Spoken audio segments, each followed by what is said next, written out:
હિન્દુ છોકરીઓને નિશાન બનાવીને બ્લેકમેલિંગની ઘટનાના સંદર્ભમાં હવે હિન્દુ સંગઠનો અજમેરમાં રસ્તા પર ઉતરી આવ્યા છે. તો અજમેરમાં આજે પણ ભારે વિરોધ પ્રદર્શન ચાલુ છે. તો બ્લેકબોલ કૌભાંડ ભાગ 2 સામે હિન્દુ સંગઠનોએ મોરચો ખોલ્યો છે. રાજસ્થાનમાં યોગી મોડેલ ગુનેગારો સામે કાર્યવાહી માટે સૂત્રોચ્ચાર કરવામાં આવી રહ્યા છે. તો રસ્તાઓ પર મહિલાઓના ટોળા પણ એકઠા થઈ ગયા છે. તો રાજસ્થાનમાં યોગી મોડેલ લાવવાની માંગ થઈ રહી છે.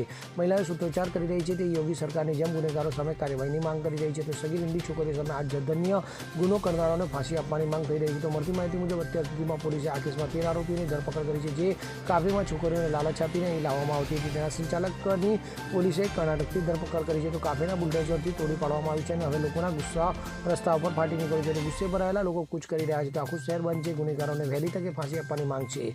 પ્રશાસને આરોપીઓના ઘરો પર કરવામાં આવેલા ગેરકાયદેસરના બાંધકામને પણ તોડી પાડ્યું છે. Bureau report CN24 news. હવે જુઓ દેશ દુનિયાની તમામ ખબરો તમારી આંગળીના ટેરવે. ઉઠાવો મોબાઈલ અને Google Play Store પરથી ડાઉનલોડ કરો અમારી CN24 ન્યૂઝ મોબાઈલ એપ.